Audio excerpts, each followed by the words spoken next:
Bueno, ya son las 3 en punto, entonces vamos a dar inicio a la charla.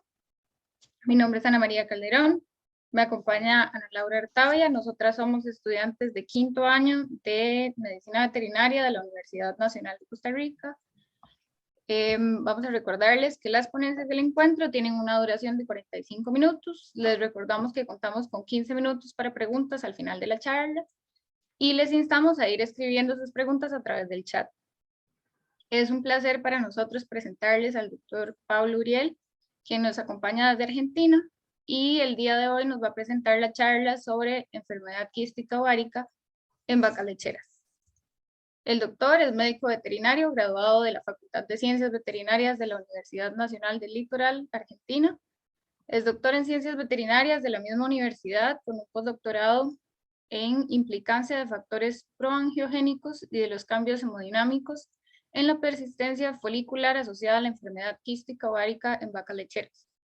Es jefe de trabajos prácticos de la Facultad de Ciencias Veterinarias de la Universidad Nacional del Litoral de la Cátedra de Farmacología. Es el actual encargado de monitoreo ambiental y sanitario, director y responsable de estudios de la Universidad Nacional del Litoral en asociación con el Consejo Nacional de Investigaciones Científicas y Técnicas, y ha participado en 23 proyectos de investigación y posee 20 publicaciones en diversas revistas científicas, aparte del desarrollo de 34 protocolos experimentales. Sin más por el momento, le cedemos el espacio al doctor Uriel. Bueno, Ana María, ¿no? Muchas gracias por la presentación. La verdad que para mí es un gusto y es la primera vez que voy a participar de una charla para una universidad del extranjero y además de un encuentro que la verdad que cuando veía todos los expositores y la cantidad de expositores y de temas que abarcan en estos días ustedes, la verdad que es un honor para mí poder participar y estoy encantadísimo de que me hayan invitado. Así que bueno, espero que esta charla les sea de utilidad. Está orientada un poco a ver la parte más de ciencia básica y de ciencia aplicada. En algunos aspectos voy a hacer lo más escueto que pueda para poder ir avanzando y en la charla, porque como les decía al inicio, estaba pensada para un poquito más de tiempo, pero no hay problema, nos vamos a ajustar bien. Así que muchas gracias a la universidad, a la organización, por dejarme participar de este evento tan interesante y tan importante, y que supongo que les suma muchísimos a ustedes, los alumnos, ¿no? Así que vamos a dar inicio. Les quería contar un poco brevemente dónde trabajo. Estas son imágenes de la Facultad de Veterinaria, acá abajo a la derecha, el edificio central, un poco del campus de mi universidad, los hospitales de pequeños animales, de grandes animales, y esta parte, que es esto que se ve acá, que es el Centro de Medicina Comparada, que acá es uno de los lugares donde yo trabajo, donde hacemos estudios preclínicos en animales de laboratorio, y enfrente de este lugar está el Laboratorio de Biología Celular y Molecular Aplicada, donde trabajamos con vaca lechera, principalmente estudiando enfermedades relacionadas a la reproducción y también relacionadas a la glándula mamaria de la vaca lechera, ¿no? Específicamente, el grupo donde yo trabajo, hace muchos años que estudio el ovario de la vaca lechera, y bueno, yo hice mi tesis doctoral y también mi tiempo como becario postdoctoral en la persistencia ovárica relacionada a la enfermedad quística ovárica, la persistencia folicular relacionada a la enfermedad quística ovárica. Perdonen porque no puedo adelantar. Ahí está. Un poco los temas que vamos a tratar hoy son la fisiopatogenia, la persistencia folicular y la enfermedad quística ovárica.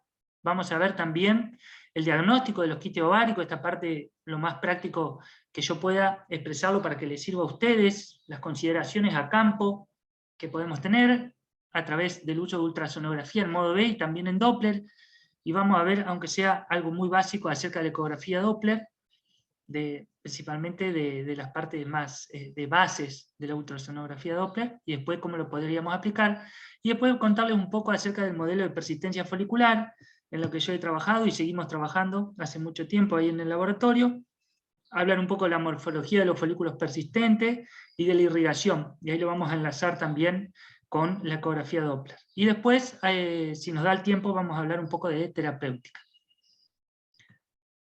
Esta imagen no la voy a explicar, es una imagen que presentamos con mi director, que es el doctor Hugo Ortega, en el año 2016, en una revista, en un paper, donde hicimos una review acerca de la enfermedad quística ovárica, y a veces nosotros tomamos la enfermedad y queremos tener la solución inmediata para una enfermedad, y cuando nosotros ahondamos desde los aspectos más básicos en la investigación, en una patología de este tipo, nos damos cuenta que la fisiopatogenia de estos procesos realmente es multifactorial, es muy compleja. Entonces se nos abre el interrogante de poder explicar cómo abordar este tipo de enfermedades, porque si bien en la vaca no está descrita como síndrome, como sí está en la mujer, sí es una enfermedad multifactorial. Y la vaca lechera, como sabemos, está sujeta a un sinnúmero de exigencias relacionadas a su producción, básicamente a la producción de leche, que predisponen a la vaca a sufrir patologías de todo tipo, y entre ellas la enfermedad quística ovárica. Entonces no es nada más, no es para asustarlo, pero sí para que tengamos en cuenta que en la fisiopatogenia de esta enfermedad está involucrado el estrés, hay factores predisponentes, hay factores determinantes, está involucrado el eje hipotálamo hipófisis gónada, las concentraciones de hormonas a nivel folicular, todas las hormonas intermediarias e incluso un sinnúmero de factores locales que nosotros hemos abordado en nuestro laboratorio. Entonces, para recordar muy rápidamente la fisiología del eje hipotálamo hipófisis gónada, si tenemos al hipotálamo que libera GnRH, que va a ir a la adenohipófisis a liberar FSH y LH, estas dos hormonas van a ir a actuar al ovario sobre el cuerpo lúteo y los folículos. El cuerpo lúteo va a liberar P4 y el folículo, perdónenme, acá iría un 2 en vez de una G, va a liberar estradiol. Ese estradiol va a ejercer retroalimentación negativa sobre el hipotálamo y también sobre la adenohipófisis. Y la progesterona también va a ejercer retroalimentación negativa, pero sobre el centro cíclico del hipotálamo. Entonces, una vez que el ciclo estral avanza en el bovino, este folículo que era pequeño se hace dominante, se establece esa dominancia por la presencia de receptores de LH y de FSH, un proceso relacionado muy de cerca con la expresión y la liberación y la acción del IGF y la insulina a nivel del folículo, que establece esa dominancia. Una vez que establece la dominancia, genera altas concentraciones de estradiol. Ese estradiol va a ejercer una retroalimentación ahora positiva sobre el hipotálamo, y en conjunto va a suceder la luteólisis. Entonces el centro cíclico del hipotálamo va a quedar liberado, estas altas concentraciones de estradiol van a liberar un pico de GnRH, y principalmente un pico de LH, que es el que nos interesa, y ese va a ser el que induce la ovulación. Muy rápidamente, muy sintéticamente, un repaso por la fisiología del eje hipotálamo hipófisis gónada, que nos va a servir para ir abordando el tema paso a paso. Entonces tenemos a la enfermedad quística ovárica, que básicamente, y esto es algo que nos sirve siempre definir un poco las enfermedades que abordamos, nos sirven porque nos van a ayudar en el diagnóstico a campo, entender que son estructuras dinámicas. Esto quiere decir que pueden crecer, pueden tener otro folículo quístico asociado, pueden tener otro quiste asociado, pueden regresar, pueden ser reemplazados, por eso se habla de que son estructuras dinámicas. Son folículos anovulatorios, que pueden ser únicos o múltiples, siempre entender que un folículo quístico es un folículo que no ovuló y que permanece en el ovario. Puede estar localizado en uno de los ovarios, o pueden los dos ovarios tener uno o varios quistes. En general las vacas suelen tener más de un quiste, con un diámetro mayor al ovulatorio para la especie, que depende de los autores que leamos, va a estar entre un 18 y un 20 milímetros más o menos de promedio. Y además tienen esta particularidad que para ser considerados quiste tienen que haber persistido en el ovario más allá del tiempo esperado de ovulación, entre 6 y 10 días. Y otra cuestión es que se deben dar en ausencia de tejido luteal. Siempre que hablemos de enfermedad quística ovárica, como tal vamos a estar hablando de folículos, y debe haber ausencia de tejido luteal, o sea, de cuerpo lúteo. Todo esto va a generar, en la mayoría de las veces, interrupción de los ciclos estrales normales, más allá de que veamos a los animales manifestar celo. Entonces, una definición que a mí me gusta de un investigador argentino, que es muy conocido, este trabajo de Julián Bartolomé del año 2005, es la presencia de estructuras foliculares mayores a 18 o 20 milímetros en ausencia de cuerpo lúteo, y esto es muy importante porque nos permite diagnosticar a campo, que se dan con pérdida de tono uterino, y esto se da porque el útero deja de responder a las altas concentraciones de estradiol circulantes y a la oxitocina relacionadas, ¿no?, a la contracción del miometrio. Por eso hay pérdida de tono una vez pasados los 6 a 10 días. Entonces, resumidamente, el ovario que tenía un folículo que debía ovular, no ovula. Entonces, esta falla del proceso de ovulación va a llevar a la persistencia de este folículo, que era el folículo preovulatorio. Este folículo va a seguir creciendo porque va a estar influenciado por las hormonas gonadotróficas, FSH y LH, va a seguir creciendo, y ha pasado de 6 a 10 días, y esto lo pongo así en rango porque depende de los autores que uno lee, que puede encontrar una persistencia de 6 o 10 días. Nosotros, en general, cuando hacemos estudios, hemos hecho estudios hasta 15 días posovulatorios, digamos cuando hacemos estudios de tipo inducción de quistes en los animales. No de los quistes espontáneos, porque eso, los quistes espontáneos es algo que no podemos ver. O sea, cuando vamos a campo el quiste ya está formado. Entonces, deben pasar entre 6 y 10 días para que ese folículo persistente se transforme o lo podamos reconocer como un quiste folicular. Entonces, el resultado, ¿por qué es importante esta patología? Básicamente porque si el animal no ovula, no puede quedar preñado, entonces hay unas numerosas cantidades de pérdida de preñeces, las inseminaciones son infructuosas, los animales tienen un signo que es la manifestación de celo, pero en realidad hay anestro porque no hay ovulación, entonces podemos estar perdiendo mucho dinero en tratamientos para poder preñar esa vaca, en semen, en hormonas, y todo eso sabemos que si no tenemos una concepción y un parto, la producción de leche de ese animal va a caer. Y esas son las mayores pérdidas que ocasiona esta patología. Entonces esto nada más que para recordarlo, lo paso muy por arriba, pero es para recordarles las células de la granulosa de un folículo y el ovocito. Este es un folículo preantral. Un folículo antral pequeño con su célula de la granulosa, membrana basal y célula de la teca, donde está la irrigación, que después vamos a ver, los vasos sanguíneos que llegan a la granulosa, en realidad que después nutren por diapédesis, por difusión de nutrientes, a través de la membrana basal a la célula de la granulosa. Y esto sería la parte del antro de un folículo antral pequeño. Y este es un folículo atrésico, con su teca interna desordenada, muy irrigado, y con algunas células ya pignóticas, algunas células blancas, y desprendimiento de célula, y solamente queda la parte de célula de la granulosa cercana a la membrana basal, que también ya está bastante desorganizada. Todo esto nos interesa porque después vamos a hablar un poco de estas estructuras.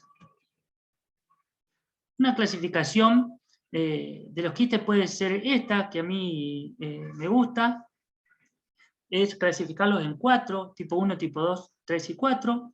El tipo 1 tiene células de la teca y de la granulosa, el tipo 2 tiene células de la teca, pero la granulosa está reducida, generalmente atrésica, lo consideraríamos como granulosa de un folículo atrésico, directamente está ausente, solamente tenemos teca interna, y esos son los denominados quistes foliculares, que tienen una pared menor a 3 milímetros, y este dato nos importa porque es algo que podemos medir a campo, y tiene un contenido interno uniformemente anecoico, o sea, a la ecografía es negro el contenido. Y si vamos a medir hormonas, que esto a campo no lo podemos hacer, veríamos que un folículo que tiene dentro del licor folicular altas concentraciones de estradiol y menos de progesterona. El tipo 3, que solamente tiene células de la teca, Generalmente esto se da cuando el proceso de persistencia de los folículos se hace muy largo y se pierden la totalidad de la célula de la granulosa y quedan solamente las células de la teca. Por eso el estradiol en estos quistes baja. Nosotros hemos visto muchas veces este tipo de quistes y generalmente no producen efecto sobre el eje hipotálamo y hipófisis gonadal. Muchas veces están en el ovario como una estructura patológica, pero que en realidad no afecta la fisiología reproductiva. Y los tipo 4 son solo capas de células de la teca que están luteinizadas. Entonces no son quistes foliculares, sino son quistes luteales. Tienen una pared mayor a 3 milímetros, que eso lo podemos ver y medir, y muchas veces dentro del licor del líquido folicular, que lo veríamos anecoico en el folicular, en el quiste folicular, lo vemos más como puntos ecogénicos, incluso como bandas de tejido conectivo dentro, como trabéculas dentro del quiste. Vamos a ver fotos. Y si vamos a medir las hormonas, vamos a ver que estos quistes luteales tienen altas concentraciones de progesterona en el líquido folicular. Tenía ahí unas flechitas. Entonces, para el diagnóstico de esta patología es muy importante que tomamos con el ecógrafo. En general, lo mejor es usar la ecografía. Hoy en día hay numerosos equipos de ecografía con un montón de precios, no sé, en Costa Rica, pero acá en Argentina cada vez más los veterinarios están usando estos equipos, algo que quizás hace 15 años no se veía tanto. Entonces podemos hacer una medición tranquilamente de un folículo, ver que sea mayor al diámetro ovulatorio, ver que en el ovario contralateral podría haber otro quiste, o muchas veces lo que sucede es que el otro ovario no tiene desarrollo de estructuras importantes, sino folículos muy pequeños. Y esto, que no tiene presencia de cuerpo lúteo, tiene que estar acompañado además de falta de tono uterino. Entonces veríamos un útero parcialmente heterogéneo. Podemos diferenciar las capas, pero al tacto no va a haber nada de tono. Y un signo principal es el anestro. El anestro entendido como un proceso anovulatorio y no como la falta, la manifestación de celo. Entonces acá tenemos la misma imagen, el folículo quístico, el folículo contralateral, el ovario contralateral, perdón, con folículos pequeños, y un útero muy homogéneo, difícil de distinguir y sin tono. Entonces acá podríamos estar en lo cierto, decir que se trata de la enfermedad quística ovárica. Entonces acá algo muy típico, esto es una ficha que son típicas de usar acá en Argentina, donde el tambero, la persona que hace el tambo, va a anotar todos los eventos que suceden. Entonces, si ustedes se fijan, va a haber una inseminación con un toro que se llamó relámpago, otra inseminación con shipper, otra con explorer, va a haber una manifestación de celo donde no inseminaron, otra vez otra inseminación, quiere decir cada inseminación que vieron el animal en celo, y algunas de estas inseminaciones se dan a intervalos que son menores a 21 días, 17 a 21 días, que es lo que dura un ciclo en la vaca. Y finalmente, ante la revisación del veterinario, encuentra un quiste en el ovario derecho y también en el izquierdo, o sea, una vaca que tenía 2 quistes. Y acá algunas de las manifestaciones clínicas que podemos ver: manifestaciones de celo, pelada a la base de la cola, la punta de los isquiones, también relajación de los ligamentos de la cadera, que es muy, muy evidente por los excesos de estrógeno, y también puede haber por el exceso de monta y la gran concentración de estradiol que hay circulante. En las primeras etapas de la patología puede haber edemas, como este, por ejemplo, ahí en la zona de la cadera, que se debe a las montas excesivas que tuvo este animal. Eso es raro de ver igual, pero bueno, son signos que pueden aparecer. En relación a la patogenia, un poco ya les conté, pero vamos a ahondar un poquito en la patogenia. Es una enfermedad, como yo les decía, multifactorial. Por ahí no me anda el cursor. Tiene factores predisponentes y factores específicos que son generales relacionados al sistema productivo, la edad de los animales, la herencia o factores relacionados con enfermedades, el manejo que se le da, la nutrición. No voy a ahondar en esto porque no nos va a alcanzar el tiempo y hay cosas más interesantes.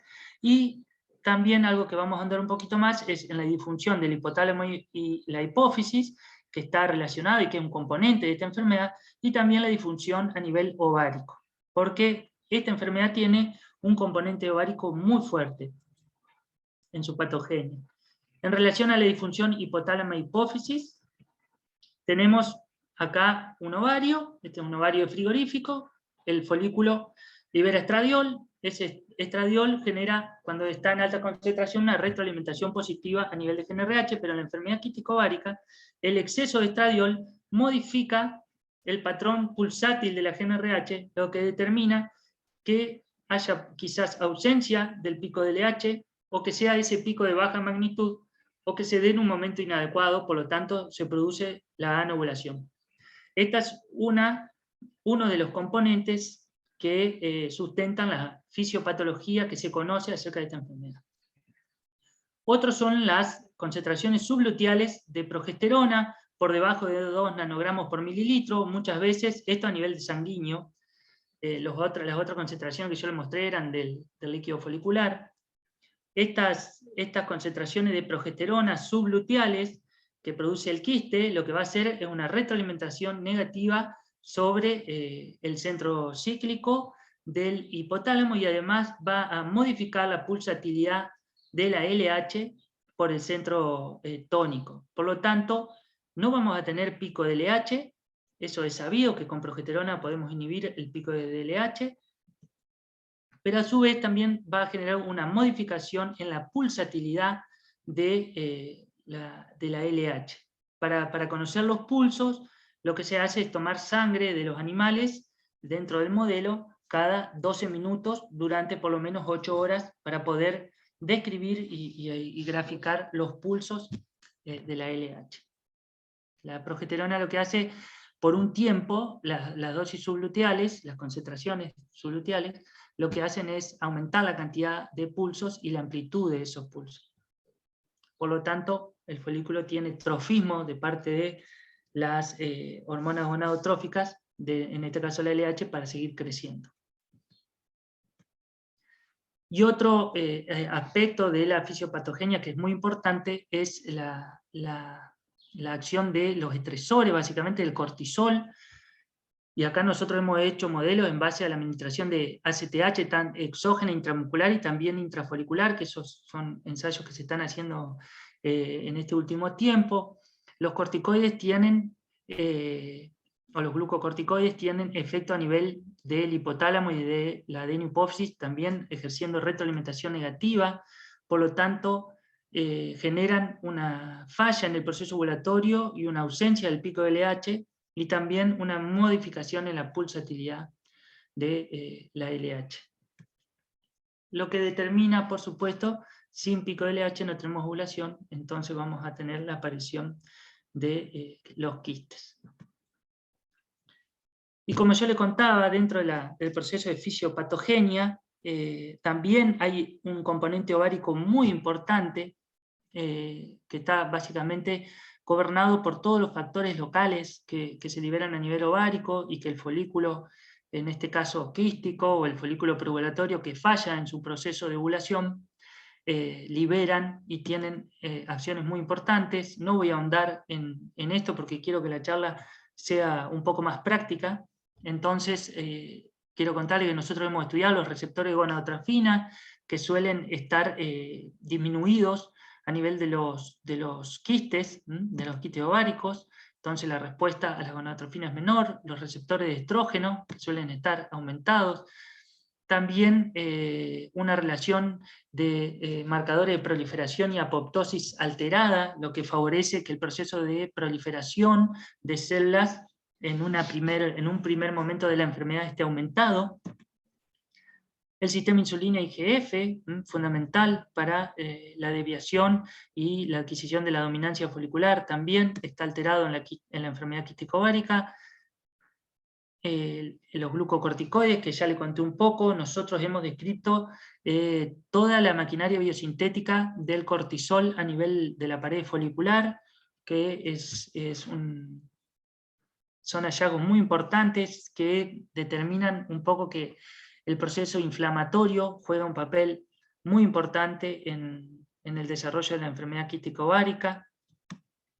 También factores locales como el sistema de la familia o la superfamilia del TGF-beta, del Transforming Growth Factor beta, como la activina, la insulina, foliculostatina, el TGF-beta en sí, el IGF, las BMP, la AMH, todas son proteínas locales o factores locales que están modificados en la enfermedad quística ovárica. Entonces, si ustedes hacen un raconto de todo lo que vimos hasta ahora, podemos ver la multifactorialidad que tiene esta patología, y por eso se transforma en un problema a la hora de tratarla. Entonces, un poco entrando a la parte un poquito más práctica de la charla, vamos a ver un poco del diagnóstico por ultrasonido, el modo B, el modo de brillo, el modo en blanco y negro y el modo Doppler. Entonces acá les presento un caso clínico de un animal que tenía en el ovario derecho un folículo de 22 por 25 milímetros, en el ovario izquierdo un cuerpo lúteo en regresión, con un folículo de 15 por 13 milímetros, y el útero con tono, que esto es un dato que nos tiene que interesar y mucho. Yo les conté que la enfermedad quística ovárica se da sin tono uterino.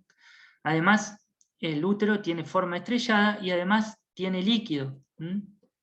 Entonces, en este caso tenemos que diagnosticar y tenemos que pensar en un folículo preovulatorio y no solamente un quiste porque tenga el tamaño para hacerlo. ¿Por qué? Porque los animales de alta producción suelen tener folículos preovulatorios más grandes. Entonces, es un diagnóstico diferencial de la enfermedad quística ovárica, de los quistes foliculares, la existencia de un folículo preovulatorio. Y acá vamos a ver un caso. Tenemos el folículo de 22 por 25 en el ovario derecho, la ecografía, la pared muy delgada, que podría corresponderse con un quiste folicular, pero en el otro ovario vemos un cuerpo lúteo en regresión, lo que nos dice que el animal está en proestro.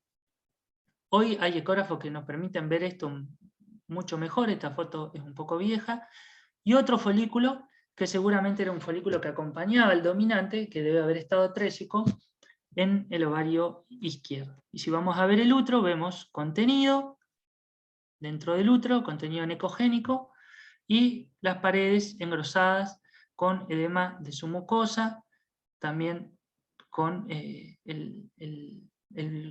la mucosa del endometrio engrosado. Eso nos da la pauta que el animal está en etapa de proestro o quizás ya en celo, ¿no? En estro. Es un diferencial de la enfermedad quística ovárica cuando estamos trabajando acá. Acá vamos a ver un video. Fíjense, este es un folículo preovulatorio. Vemos el folículo preovulatorio, la pared muy delgada. En el ovario, como si veríamos el otro ovario, es muy probable que encontráramos un cuerpo lúteo en regresión. Y fíjense el útero asociado a ese folículo, el grosor de la mucosa, la luz, que en este caso no vemos contenido, edema submucosa. Entonces, podemos decir que este animal tiene un folículo preovulatorio y no un quiste. Fíjense acá otra foto del útero, miren el edema de su mucosa muy grande y evidente que tiene. La mucosa, el endometrio muy engrosado, algo de líquido en la luz, muy poquito, pero se ve, acá hay otro corte de útero también. Y fíjense, este es un caso clínico de un quiste folicular de 41 por 25 milímetros, que en el OI tiene folículos muy pequeños, de 5 milímetros, sería un caso parecido al que vimos al inicio.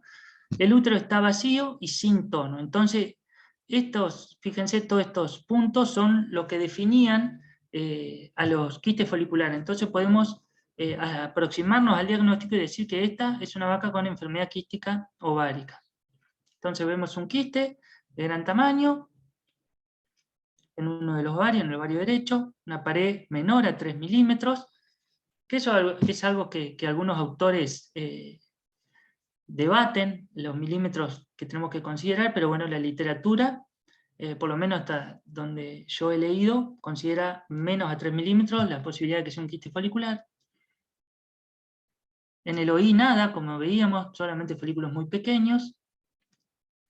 Y en el útero, sin tono, no vemos ese engrosamiento de la mucosa, no vemos ese edema de su mucosa tan evidente, y a la palpación, que es un dato muy importante, no vamos a tocar ese tono uterino. Entonces podríamos decir que esta es una vaca con enfermedad quística ovárica. Acá vamos a ver un video.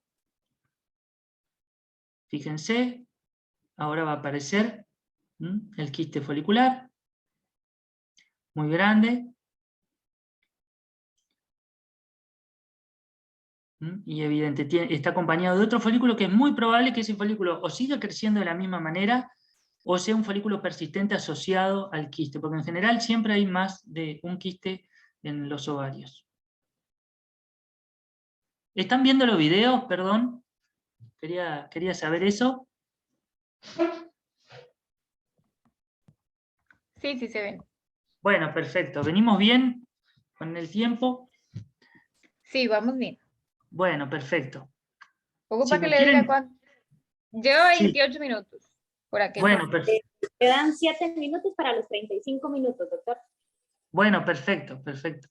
Entonces, acá tenemos otro caso clínico de un folículo de 15 por 13 milímetros, un folículo pequeño, pero del otro lado hay un quiste, el útero está vacío y tampoco tiene tono. El diagnóstico le podemos decir quiste luteal, y ahora vamos a ver por qué decimos que es un quiste luteal, porque si no podría ser muy parecido al anterior, pero fíjense acá, en la imagen vemos un folículo en el ovario derecho, bastante grande, pero es de unos 12 milímetros, no más, de acá a acá hay 10 milímetros.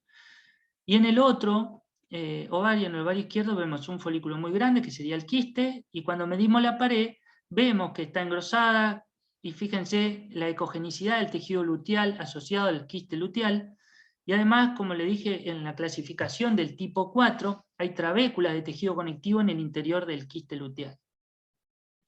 Estos animales tampoco tienen tono porque la progesterona, al actuar sobre el útero, evita la aparición del tono que está asociado a los estrógenos y a la estimulación de la aparición de receptores de oxitocina. En este caso no van a estar.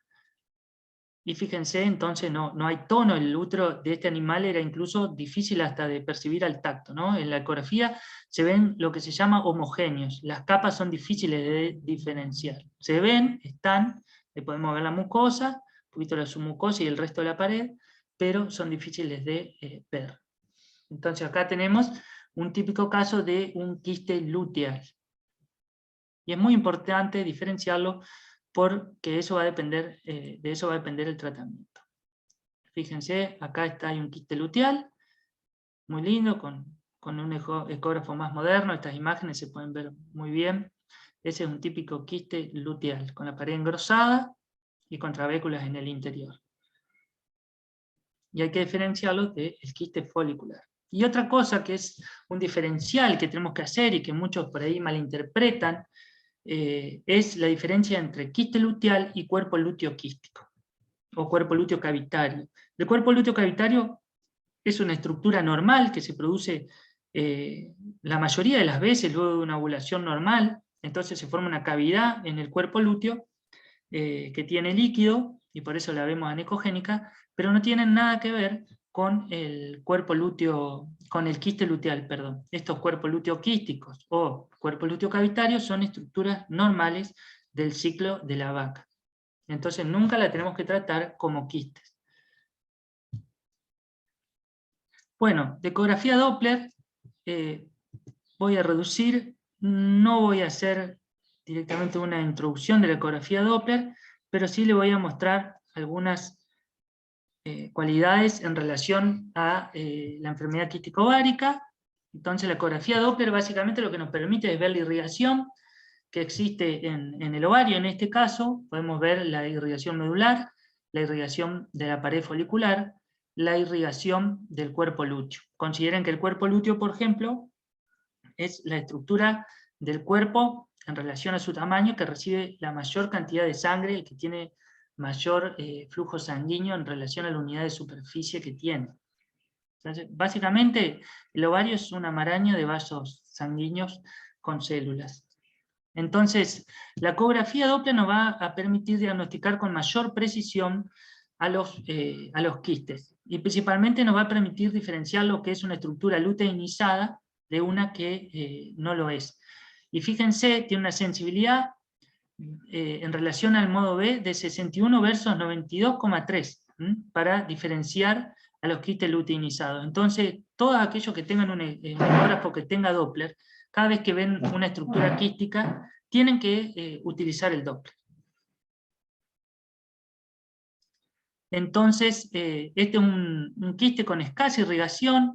Fíjense, yo les voy a ir mostrando. Acá hay mucho ruido, pero la irrigación que corresponde a este folículo solamente está acá arriba. Todo lo demás es ruido de fondo. Solo esto es medular y algo de irrigación acá. El resto es todo ruido sobre este folículo. Creo que tengo otro video del mismo folículo, sí, que se ve un poco mejor. ¿Ven? No hay nada de irrigación en la periferia y solamente se ve arriba. Entonces ahí podemos decir que este es un folículo no irrigado, es un quiste folicular. Acá tengo otro video de escasa irrigación. Tenemos un poco de irrigación acá en la base, que muchas veces está asociada al ruido que se genera por la misma respiración de los animales, pero en el total de la pared de este quiste, perdón, no arranca el video, ahí está, en el total de la pared no vemos, y vemos una pared muy delgada. Tranquilamente podemos hacer esto a campo, muy sencillo. Podemos encontrar folículos quísticos muy irrigados, que están asociados por estudios que nosotros hemos hecho sobre modelos de persistencia, a el tiempo de persistencia que tenga el folículo en el ovario. Fíjense, esta es una pared folicular muy irrigada, la irrigación permanece todo el tiempo sobre el quiste.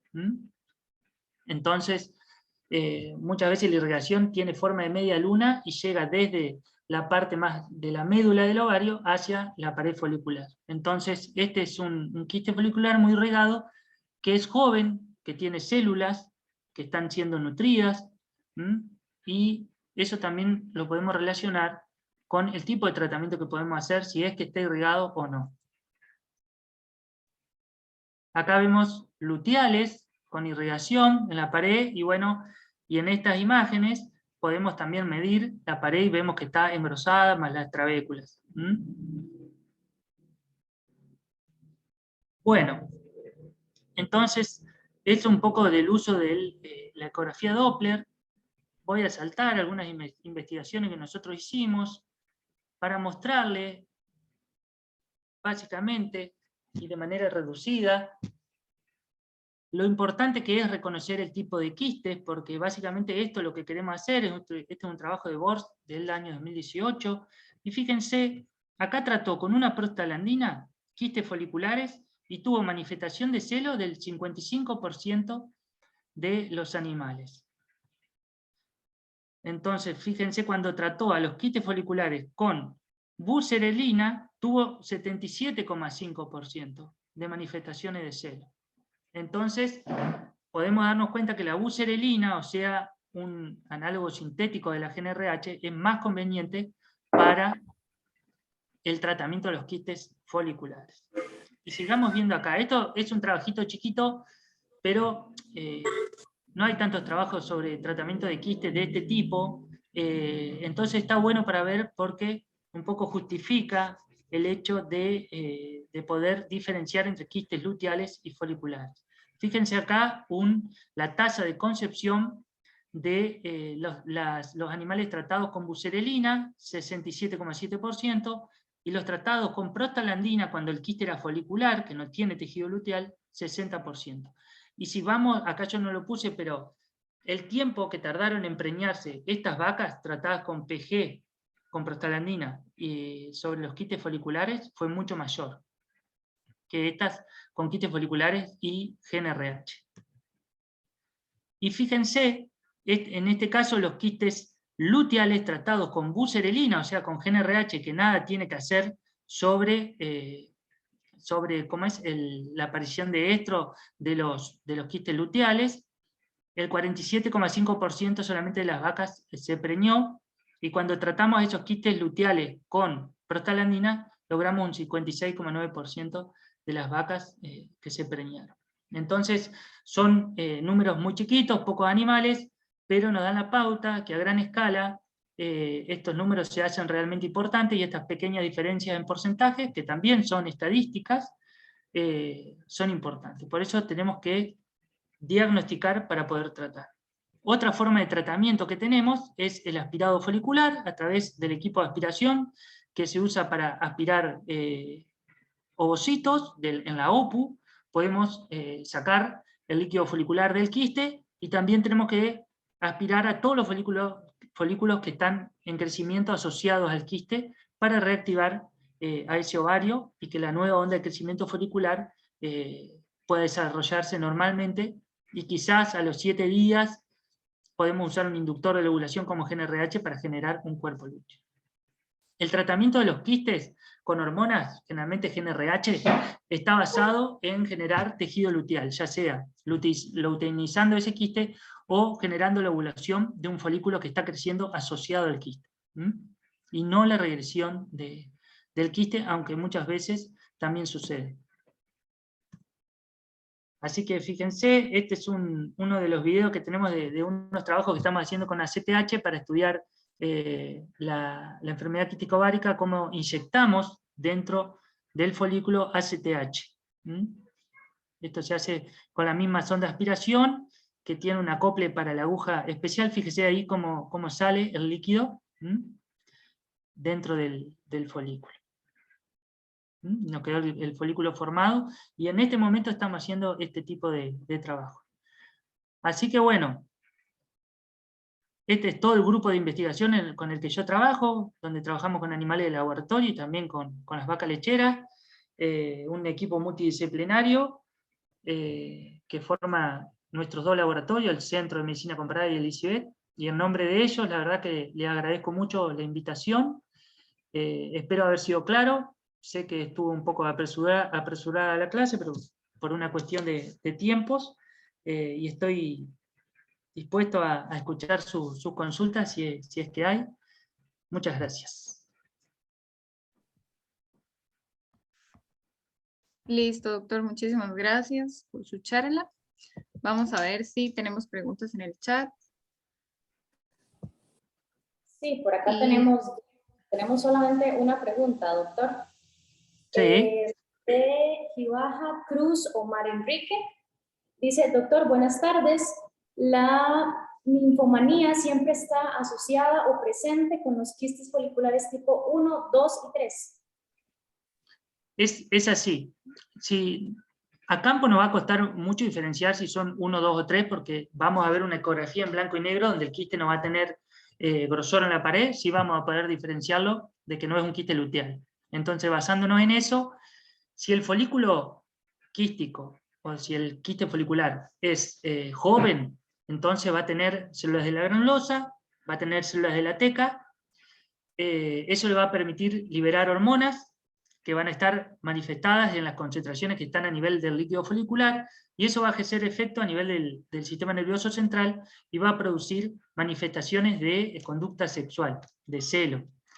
Pero al cabo de un tiempo va evolucionando, se van perdiendo células de la granulosa, se pierden totalmente en los tipo 3, y nosotros lo vimos en la inducción de folículos persistentes, que bueno, que es algo que no les mostré ahora, pero al cabo de 15 días en el ovario ya hay mucha pérdida de células, y las concentraciones en el líquido folicular de las hormonas, principalmente el estradiol, decaen. Entonces hay una primera etapa donde el quiste folicular es joven, digamos, de una manera, hace poco tiempo que está en el ovario, y ahí hay ninfomanía. Y después directamente hay anestro, empieza a haber anestro, excepto que haya una resolución espontánea del quiste, que sucede más en el periodo postparto, y ahí puede haber una manifestación de celo de un ciclo normal. Espero haber contestado. De hecho que tenemos otra pregunta del mismo participante. Sí. Dice, normalmente un cuerpo lúteo cavitario, ¿cuánto debe medir desde la periferia de la cavidad a la periferia del cuerpo lúteo propiamente dicho? O sea, no hay una medida estándar de la cavidad. Vas a ver cavidades más grandes, más chicas, pero más o menos unos 30, 40 milímetros en total del cuerpo lúteo. Si querés, lo que podés medir es el grosor de la pared de ambos lados, y nunca te vas a encontrar con un cuerpo lúteo quístico enorme, de un tamaño muy superior a esto que te estoy diciendo, porque ahí sí tenés que pensar seriamente en que es un quiste luteal, ¿no? Que muchas veces los quistes luteales son la evolución de un quiste tipo 1 que se luteinizó. Ante un pico de LH hubo luteinización de esa célula de la granulosa y se transformó en quiste luteal. Perfecto, esperemos que le haya quedado claro a don Omar.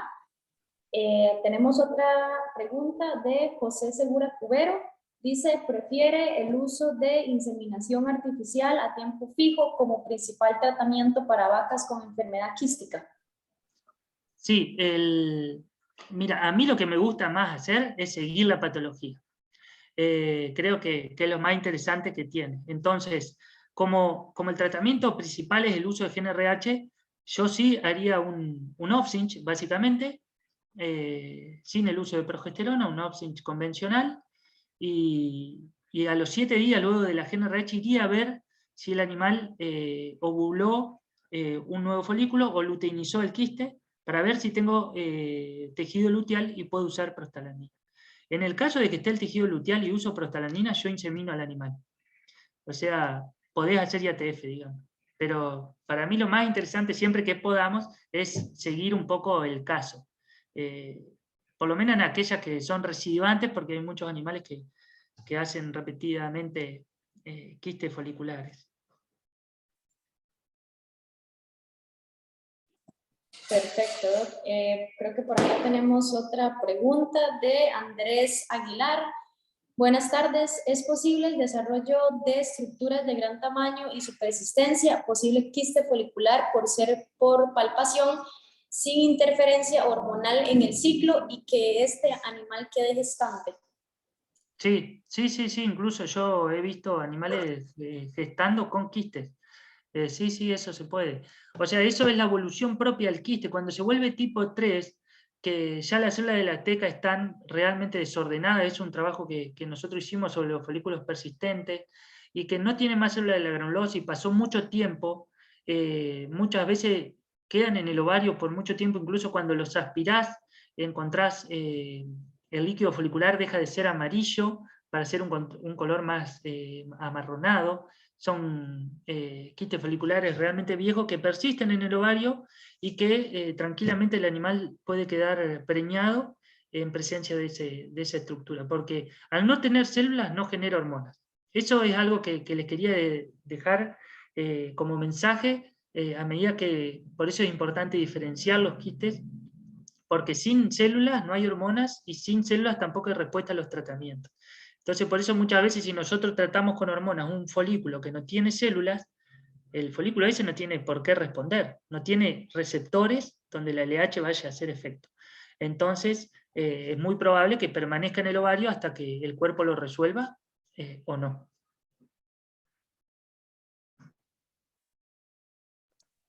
Ok, esperemos que haya quedado claro. Bueno. Tengo otra consulta de Esteban Jiménez. Dice, buenas tardes, doctor. Espero que se encuentre bien y una excelente charla. La pregunta es, ¿cómo diferencia un cuerpo lúteo cavitario y un quiste luteal con ayuda del ultrasonido? ¿Y cómo se podrían diferenciar a nivel laboratorial? O sea, cuando cambian las concentraciones hormonales. Claro, o sea, yo nunca punzaría un cuerpo lúteo quístico. O sea, un cuerpo lúteo cavitario generalmente está asociado al ciclo normal, hay desarrollo normal de folículos asociados. El útero generalmente está normal, sin tono, pero heterogéneo. En cambio, a veces con los quistes luteales siempre tienen un tamaño muy superior al cuerpo lúteo quístico, tiene una cavidad mucho mayor, tienen una pared delgada, es gruesa en relación a un quiste folicular, pero es delgada en relación a un cuerpo lúteo quístico, y además suelen tener trabéculas de tejido conectivo en el interior. Entonces todo eso yo usaría, y bueno, y asociado al tono uterino, generalmente hay 0 de tono uterino. Si lo clasificamos del 1 al 3, habría tono 1, o sea, no hay tono, y es difícil incluso de distinguir a veces las capas del útero a la ecografía. Entonces ahí estaría yo pensando en un quiste luteal. Si nosotros medimos los niveles de progesterona en sangre de un cuerpo lúteo quístico, van a ser totalmente normales, asociados a la progesterona que haya durante el ciclo, 4, 5, 6, 7, 8, 9 nanogramos por mililitro de progesterona, y en el quiste luteal también podemos tener, aunque generalmente son niveles más bajos, más cercanos a los niveles subluteales. Ok, doctor, muchas gracias por su respuesta. Tenemos por acá otra pregunta de Nicole Alvarado. Dice, debido a que es un síndrome tan multifactorial, ¿podríamos abordar algún tipo de estrategia para la prevención, para trabajarlo a nivel de finca? Sí, sí, claro, o sea, es una buena pregunta, y para pensar, esto está asociado directamente con la alta producción de los animales. Entonces, y si bien se cree que pasa mucho en el posparto temprano, que es realidad, muchos de esos quistes que se forman en el posparto temprano resuelven solos.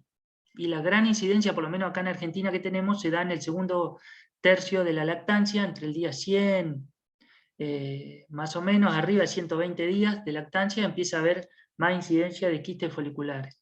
Entonces, principalmente una enfermedad que está asociada a la alta producción. Esa alta producción a su vez está netamente asociada a generación de estrés sobre el animal, que se manifiesta de muchas maneras, como enfermedades metabólicas, enfermedades podales, enfermedades reproductivas del útero, y todo eso predispone a través del estradiol, de los glucocorticoides, a inhibir al eje hipotálamo hipófisis gónada, y que no haya un desarrollo normal de folículo y una ovulación normal.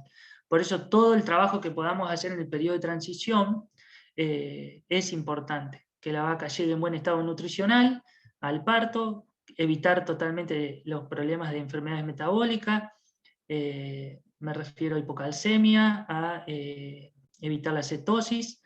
Eso va a favorecer a que haya buena ciclicidad.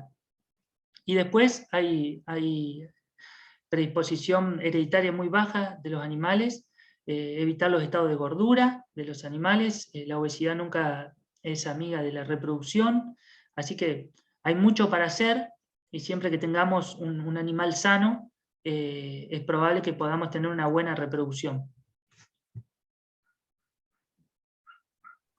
Respondí de manera general esa pregunta, porque hay todo un tema y hay todo un campo de investigación amplísimo del periodo de transición de las vacas lecheras, pero sí hay que abordarlo, seguro. Sí, por acá Nicole respondió que muchas gracias, entonces me imagino que sí quedó claro. Bueno, tengo otra pregunta del doctor Carlos Luna. Dice lo siguiente: ¿ha podido estudiar la relación entre exceso de fósforo en la dieta y la incidencia de quistes? En la literatura hay menciones al respecto, pero una evidencia magra. Agradezco si tiene información para compartir. Sí, no, doctor, la verdad que no, la verdad que no estudié minerales asociados a la enfermedad quístico ovárica. Puede ser una puerta de trabajo, tampoco he leído, así que no lo puedo ayudar con la duda. Acá en Argentina hay una zona que es deficiente en fósforo, que es la zona de la Mesopotamia, principalmente la provincia de Corrientes, pero en esas zonas es raro que haya ganado lechero. Generalmente ahí hay ganado de cría. Y ahí sí, bueno, son típicas las deficiencias de fósforo, y aparecen lo que nosotros llamamos chichaca, animales delgados que pierden peso, y además los huesos se ablandan, sufren osteodistrofia, y bueno, lógicamente la reproducción queda totalmente anulada. pero la verdad que en vacas lecheras nunca leí sobre minerales, así que queda pendiente.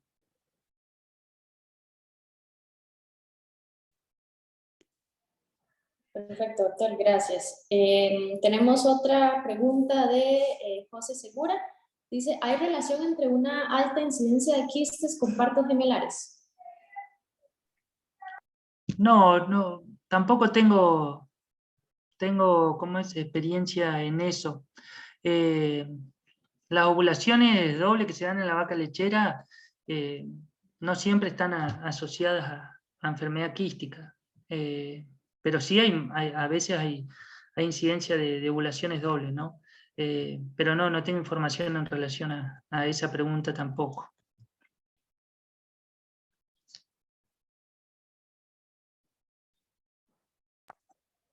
Ok, tenemos acá un comentario de, me imagino que es el doctor Andrés Aguilar. Dice, muchas gracias por su charla y respuestas. Un gusto poder contar con su participación. Muy agradecidos. Bueno, doctor Andrés, la verdad que un gusto para mí. Hay algunas dudas que no pude abordar, pero lógicamente porque el campo disciplinar es muy grande y siempre quedan cosas en el tintero, así que bueno, si no hay más preguntas, la verdad que quiero agradecerles por la interacción que hubo, por todas estas preguntas, que la verdad que me gustaron, que no es tan común en Argentina que haya tantas preguntas en los congresos, así que les agradezco muchísimo a todos por la atención, por la invitación, y también los incito a seguir. Ya veo que son el 9º congreso, pero realmente es importante y es especial para mí. Acá en Argentina decimos que es un lujo poder participar de un evento así que muy contento. Y muchas gracias. Vamos a darle la palabra al doctor Carlos Luna, que nos está levantando la mano. Buenas tardes, doctor. Muchísimas gracias. Me uno por el audio porque mi cámara a veces da problemas. Hola, doctor, ¿cómo le va? Muy bien, muchísimas gracias por habernos honrado con su participación, doctor. Ha sido una excelente charla. Bueno, yo también me dedico en parte a la farmacología y Sí. es muy interesante ver la versión suya a raíz de su investigación, porque a veces